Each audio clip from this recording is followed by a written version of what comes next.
Hey, I'm Nick Kalikas. Welcome to the show where you get first look at the latest odds before they hit the sports books. And I'm Miguel Iturrate. This is the place for a unique look at MMA from a gambler's perspective. And this is MMA Oddsbreaker.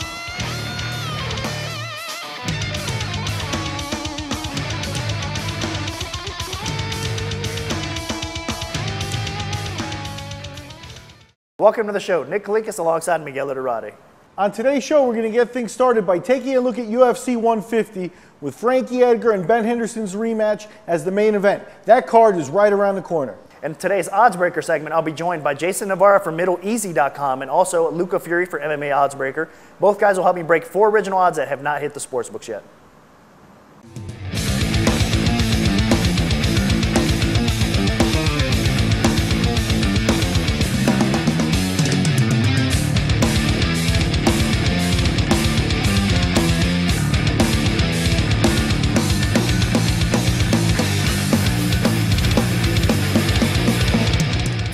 All right, Nick, let's get right into UFC 150. We have Ben Henderson defending the lightweight title against Frankie Edgar. This is their rematch, their second fight. The first time around, Frankie Edgar was defending. He dropped the belt, but he was the favorite going in. This time, Henderson's got the belt, and he's the favorite going in. Talk about the lines a little bit. Well, it's a competitive line still. Minus 170 right now at DSI for Ben Henderson over Frankie Edgar. Around plus 140 you're going to find out there. The betting public has been coming in a little bit more on Ben Henderson as we're getting closer to fight day here. Not a big surprise, I think, by him winning the first fight. It was a competitive fight. He did a little bit more damage in that fight, and we know the size and strength of Ben Henderson, but we also know the ability and the heart of Frankie Edgar. So I'm expecting another competitive fight here. I don't think you can go crazy bet this fight big either way because it really all depends on the judges here again. Are people going to score more of the point guy? Like I think obviously Frankie Edgar does possess some power as well, but for him to win this fight, he's going to outpoint Ben Henderson. And Ben Henderson, on the other hand, is probably going to do a little bit more damage as he did in the first fight to win the fight as well. So it depends if the judges like the damage or if the judges like the points.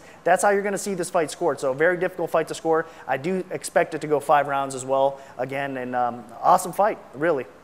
Yep, I think the UFC has a little bit of a secret weapon here. They're coming off a flat fight in Calgary, and not a lot of hype behind this fight. It's kind of been on the books for a little while, and I think we're going to see another special fight. Frankie Edgar, when he fights from behind, he's a Superman. He always leaves it in the ring. And in Henderson, I think we may have found his kryptonite. I think Henderson fights a more dominant fight this time than he did last time. We have to mention, too, Frankie Edgar is one of those guys that does in rematches, seems to come with a better game plan as well. So definitely Frankie's going to be studying his film, coming in with a great game plan. So I agree with you. I expect Henderson to probably come away with the victory again, but it should be close. Let's move on to another fight, though, which was also on this card. Co-main event, no odds listed right now between Donald Cerrone and Melvin Guillard. I will be coming out the line here shortly, but it hasn't hit the sports books quite yet. Now, no secret, I'm going to favor Donald Cerrone in this particular matchup. Is he going to be a close favorite? Is he going to be a high favorite? We'll see here shortly, but Donald Cerrone definitely deserves to be the favorite in this particular fight, and it's really a bad matchup all around, I think, for Melvin Guillard. Give me your quick take on this one. I think it's an exciting fight because both are stand-up bangers. I think Cerrone's the smarter, more technical fighter. I think Guillard has a tendency to make mistakes. I like the fact for Cerrone that this fight is at altitude. It's in Denver, and he's from that area. I think that the cardio thing may come into play if the fight extends itself. A long fight is completely against what Guillard needs. Guillard needs to take him out in 2 minutes. All right, let's quickly talk about another fight. It's Jake Shields versus Ed Herman. Now, Jake Shields making his reappearance at 185, this time in the UFC division, of course.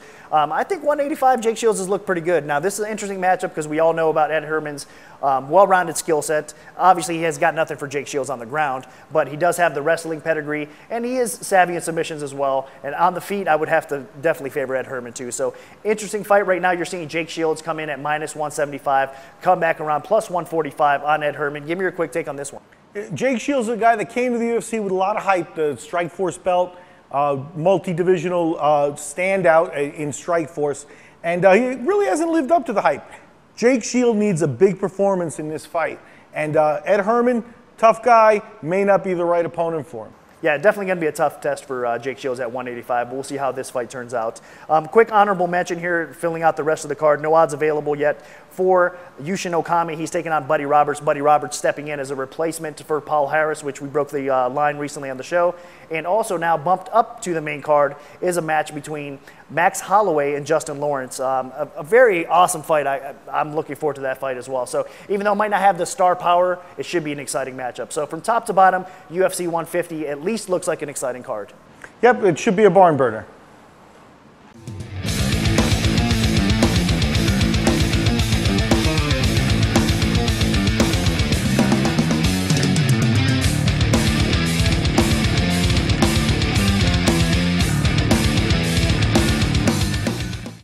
Time to get started on today's Oddsbreaker segment. Let me introduce both of our guests. First, he's a writer for the popular MMA site MiddleEasy.com and also the senior writer for MMAOddsbreaker.com, Jason Nawara. Jason, welcome back to the show.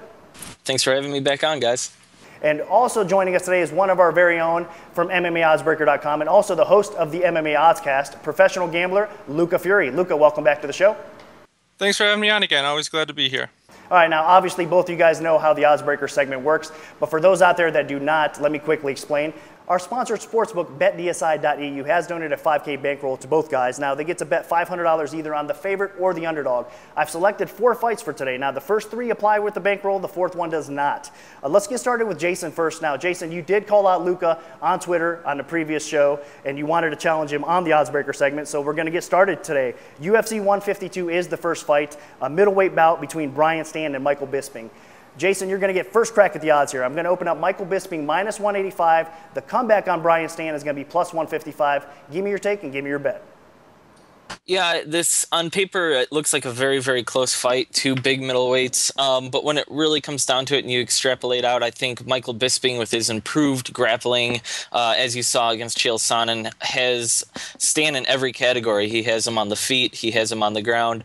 Granted, Stann has heavy hands, and that's never to be questioned. But I think that Michael Bisping can control the fight, and I think he can pretty much do whatever he wants with Brian Stann. So that's why I'm putting the 500 down, right down on Michael Bisping. Okay, so Jason Nawara is going to take Michael Bisping. It's going to be minus 185. So your bet is going to be $925 to win $500. Now let's throw it over to Luca Fury. Luca, do you agree or disagree with Jason? As much as it pains me, I have to agree with them. Michael Bisping, he has a very frustrating style for other fighters, and if you look at Brian Stann, we all know he has a weakness to wrestlers, but more so than that, he has a weakness to guys who can dictate the tempo of the fight, who can control where the action takes place, and guys who can frustrate him, and Michael Bisping is the type of fighter to do that to him. Stann is going to be swinging at air a lot in this fight, and while Michael Bisping doesn't have the best chin and Stann does have a good power, I don't see Stann being able to land much on him. I think Michael Bisping uses a lot of circling, a lot of footwork. Stann swings at the air while Michael Bisping counters him with straight punches, maybe some kicks here and there. Michael Bisping not a big puncher, so I don't think we'll be seeing any kind of finish from him, but I do think he'll do enough to win a pretty clear decision, either 29-28 or 30-27. I like Michael Bisping here, and I think the line is actually a little bit too low, and I will definitely lay my money on him. Okay, so Luca is also in agreement. You're going to take $925 to bet $500 at minus 185 on Michael Bisping. So both of our experts do agree that it's Bisping over Stann at UFC 152. All right, let's move on to the second fight from today's Oddsbreaker segment. From UFC 153, a middleweight battle between Alan Belcher and Vitor Belfort. Recently announced in a big fight. We're going to start off with Luca first on this fight. A tough one to open, but I am going to open up Vitor Belfort, the favorite, minus 205. The comeback's going to be plus 165 on Alan Belcher. Luca, give me your take and give me your bet. This is a tricky fight due to the intangibles. If we're going just by skill versus skill, I actually think Vitor Belfort should be a pretty sizable favorite here, closer to a minus 300 than minus 200. The problem is, Vitor Belfort is kind of a flake. We all know he has mental issues, he's a bit of a front runner, and sometimes he just doesn't show up for fights at all. But the same can be said for Alan Belcher as well. He's lost to guys who he shouldn't have. For example, Jason Day knocking him out was very shocking. That should have never happened. Jason Day is basically a journeyman, never belonged in the UFC. So both guys have issues with flakiness, but I think that kind of evens themselves out. As far as the skills go, I got to give an advantage to Vitor Belfort here. He's the better striker in terms of boxing speed and power, while Belcher does have better kicking offense. I really can't see Belcher being able to sit and kick Vitor Belfort in the legs and the body for 3 rounds without getting hit with something huge and end up winning a decision. I don't think Alan Belcher is going to be able to finish Vitor either. And for Vitor rather, I think it might just take one straight lefter to get the job done on Alan Belcher. I mean, again, going back to that Jason Day fight where Belcher was knocked out, Jason Day's not a huge puncher by any means. Vitor Belfort is definitely a bigger puncher. So I think we'll probably see a competitive first few minutes, then either towards the end of the first round, Vitor Belfort, like he usually does, starts to find his range, find his rhythm, and then gets softened with an explosion. Maybe it's the end of the first round, early second round, sometime around there. I like Vitor Belfort to win by TKO. Okay, so you are going to lay the juice. It's not too bad, minus 205, so it's going to be $1,025 to win $500. Let's throw it over to Jason. Jason, do you agree with Luca on this fight? I agree a lot with what Luca said, and for those reasons, that's why I'm picking Alan Belcher. I personally think that he's a guy who saw his career nearly come to an end, and he's stepped it up with Duke Rufus and quite a few other high quality guys up there, and he's coming through and he's making a big impression on the middleweight division, whereas Belfort, we've seen him fight 3 times in the last 3 years. Granted, he used to have speed, but now we're seeing him fight against an Anthony Johnson who comes in 20-some pounds overweight in Brazil. I frankly don't think that we've seen a Vitor Belfort of like a 2005, 2006, even a 2009 Affliction style of Vitor Belfort. I don't think he's there. I think he's 35 going on 36 years old with a lot of flakiness, as Lucas said, and a lot of injuries, coming against a rejuvenated Alan Belcher that is probably going to beat him on the ground or standing up. Now, both of our guests do disagree on this fight. Jason going with Belcher and Luca taking Vitor Belfort. So we'll see what happens at UFC 153 in Brazil. Okay, sticking to the UFC 153 card, this time it's a light heavyweight bout between Rampage Jackson and Glover Teixeira. Now, Glover recently making his UFC debut was a successful one, and Rampage almost on the way out the door. So a lot at stake here in this particular matchup. Very intriguing. We're going to start off with Jason first. Jason, I'm going to open up Glover, the favorite. This might surprise some people, but I'm going to open him up minus 170. The comeback on Rampage is going to be plus 140. Give me your take and give me your bet. I agree with that line. It's kind of a shame that I have to bet for Teixeira, not so much because of his skills, but because I don't think Quentin Jackson can come into this fight mentally prepared or possibly physically. He came in overweight against Ryan Bader at UFC 144. We hear reports of him increasingly being out of shape in camp at 260. 255, 260, and then he's making those drastic weight cuts. And it seems like he's going down in weight and getting in shape just to get paid rather than Teixeira, who's going to be dropping that weight, who's also a huge light heavyweight, to come to win. It seems like Teixeira's very, very hungry right now, and Quentin Jackson, as you said, has a foot out the door. And whether or not he's going to go out with a win is a big, big question. That's why I think, Teixeira absolutely is going to physically dominate Rampage. Okay, so Jason is going to lay the slight juice. It's going to be minus 170, so 850 to win 500 on Glover. Let's throw it over to Luca. Do you agree with Jason on this fight? I have to agree with him again here. It is a tricky fight, though, because with Rampage, well, it is tempting to just be like, yeah, Rampage, he's not going to show up. He's going to be unmotivated, blah, blah, blah.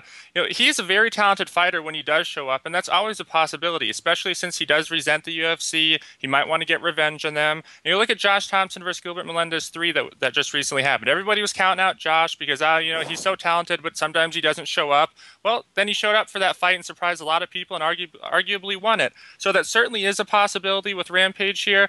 I'm not going to count on it. And even if he does show up in decent shape, I still would favor Teixeira slightly. Rampage, he's a flat-footed boxer, and when guys throw strikes at him, he plants his feet, he covers up, he tucks, and tries to counter with power hooks. Well, Teixeira, that plays right into his game because he likes to stay at range, throw straight punches, long kicks. So I think Teixeira is probably going to pick him apart. And then you got to also consider the fact that maybe Rampage does come in really unmotivated, out of shape. Then that makes me like Teixeira even more. So I do think the line might be a tiny bit high, and when the fight actually comes around, I hope to get a little bit lower line on Teixeira before I lay my personal money on him. But for the sake of the show, I will put my money on him because I definitely think he's a more likely winner, and there is not enough value on Rampage, not even close. Both of our experts do agree once again that it's Glover Teixeira over Quinton Jackson at UFC 153. Stay tuned for our odds adjustment segment with Miguel and I to get our thoughts.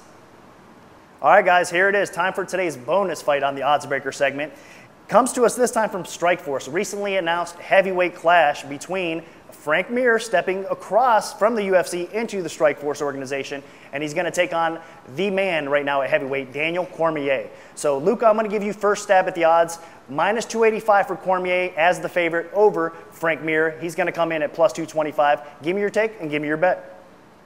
Well, my first thought is, man, Daniel Cormier should really kill Frank Mir. But then after thinking about it more, well, Frank Mir is a similar fighter to Josh Barnett, who Cormier just dominated. Frank Mir actually poses some interesting problems for Cormier. He's actually the better technical boxer here. And whereas with the Josh Barnett fight, if the boxing wasn't working out for Daniel Cormier, he could always shoot the takedown, ground and pound from on top, because Josh Barnett isn't very much of, even though he's good on the ground, doesn't have that much of a guard game in terms of submissions and threatening from that position, whereas Frank Mir does. So this could be a tricky fight for Daniel Cormier, but the thing that really he has going for him here is the speed. You know, you look at the UFC champions from heavyweight all the way down to the lighter weights, you notice one thing in common. The champions are either the fastest fighter in the division or one of the fastest, and Daniel Cormier is one of the fastest heavyweights. Frank Mir, we know, doesn't have a very good chin, and even though I think Daniel Cormier's punching power is definitely overrated, I mean, yeah, he knocked out Antonio Silva, but Antonio Silva doesn't have much of a chin, and Daniel Cormier fought Jeff Munson and couldn't even really hurt him over the course of 15 minutes of striking. So I still think he can hurt Frank Mir. I don't think it will be as easy as some people think, but his speed should be enough to get him through here. I do think the line is a bit too high, and it's much like the last fight. When the actual fight comes around and I lay my personal money, I hope that there's some line movement. I can get Cormier at a lower price, but I have to bet him here. I can't put any money on Frank Mir. There's not enough value in him as a dog, but even though Cormier is a little bit high, I do think he's a much more likely winner, and I have to put my money on him. All right, so Luca Fury is going to pick Daniel Cormier, $14.25 to win $500 at minus 285. Let's throw it over to Jason Nawara. Jason, do you agree with Luca on this fight? I do agree, and I also agree with Luca that Frank Mir has the ability to take it to Daniel Cormier and possibly get on top, but at the same time, although Cormier's punching power may be a little overrated, his physicality and his wrestling is not. So it's a matter of, will Frank Mir actually be able to get on top of Daniel Cormier? I mean, the fact that Daniel Cormier is a small heavyweight could play a factor, but I don't think that's going to be the case. Cormier has literally dominated everybody that he's ever fought, and he's 10-0, and if Josh Barnett can't get on top of you, I don't think anybody can. So I absolutely am putting the money on Cormier. So once again, both of our experts do agree that it's Daniel Cormier over Frank Mir at StrikeForce in October. All right, guys, outstanding job on today's Oddsbreaker segment. Now, you guys agreed on 3 out of 4 fights, so even though there was a little rivalry there, it seems like you guys are on the same page. So intelligent minds think alike. Before we let you guys go, this is the time where I let you guys say a few words to the public out there. So let's start off with Jason first. Anything you'd like to say before we let you go, Jason? Well, you know, it really does pain me to agree with Luca, but not a day goes by where I don't regret not taking some of his advice on Twitter or elsewhere. So, you know, it at least makes me feel better that we're on the same page, even though we're competing against each other, I suppose. All right, and where can people check you out at, Jason, before we let you go? Oh, hit me up, Jason Nawara, Nawara on Twitter, and also visit MiddleEasy.com and obviously check out MMA Oddsbreaker. All right, now, Luca, you heard what Jason had to say. Any comments before we let you go? Well, I'm not one for trash talk too much, but thanks for Jason for calling me out. This is a fun show. Glad to be on with him. He's a good dude. Make sure you follow him on Twitter. And follow me as well. I'm at Gambling Fury. I always talk about MMA and MMA betting, as well as some other sports gambling on there as well. And also check out MMAOddsbreaker.com and my podcast, which I do with Nick, the MMA Oddscast. All right, guys. Fantastic job, and we'll see you down the road. Welcome back to the show. Another great Oddsbreaker segment. Our 2 special guests, Luca Fury and Jason Nawara, starting a little bit of a rivalry there. 2 aces when it comes to MMA information. It's going to be something to watch. This week, however, they tended to pick the same guys, which means, Nick, you're going to have to adjust the odds. Why don't you take people through your thought process as you adjust the odds? Well, exactly what you said. They did select some of the same fights here. So 3 out of 4 fights we're going to have to adjust the odds on. Now, typically when you do see a line hit the sports book, you'll see some movement early on when a side is getting bet a certain way. So we're going to use that same philosophy, same principle here in our odds adjustment segment. Starting off with the first fight, UFC 152, Bisping versus Stann. Now, both of our guys did come in. Luca and Jason selected Michael Bisping over Brian Stann at -185. Now, I'm going to have to take the odds and adjust it a little bit higher. It's going to be -205 for Michael Bisping, +165 on Brian Stann when it does hit BetDSI. And I'm going to have to agree with both of the guys on Bisping over Stann here as well. I do think that in this particular matchup, Bisping does have a little edge in more areas than Brian Stann. I think Stann obviously has the power edge and he can end a fight, no question about it. But I think as far as getting the fight to the floor and being the more technical, more well-rounded striker, I think Bisping is that. So he's got more ways to win this fight, and I'm going to lean with him as well. What are your thoughts, Miguel? I think this is Bisping's time. He's been waiting. He's been the bridesmaid. He wants that title shot. He's going to feel a little bit of pressure in this fight because he has to win in order to get Anderson Silva. But I think he's got the right mindset, the right mental makeup, mental game to go ahead and do it. I'm picking Bisping. So both of us do select Bisping, and we agree with the guys. Let's move on to the next fight, UFC 153. It was a middleweight bout between Vitor Belfort and Alan Belcher. Now, an exciting fight on paper, a great addition to the UFC 153 card. Both of the guys split on this fight, so this is a fight they did not agree with. We had Vitor Belfort was selected by Luca Fury, and on the other hand, Jason Nawara did come in and take Alan Belcher at the dog price. So both the guys split. I'm not going to adjust the line here. It is going to hit the sports books again, -205 for Vitor Belfort, +165 for Alan Belcher when it does hit the books. Give me your quick thoughts on this one. I think it's an interesting fight. I think one thing that you want to remember heading into this fight is in his last outing, we saw the best Alan Belcher we've ever seen before. If he can continue that improvement, Belfort has hit a plane and, you know, he's at the B end of his career. And it's doubtful he's going to improve a great deal. So if Belcher can keep the improvement, that's a big X factor. Still not sure who I'm going to pick. I'm leaning towards Belfort.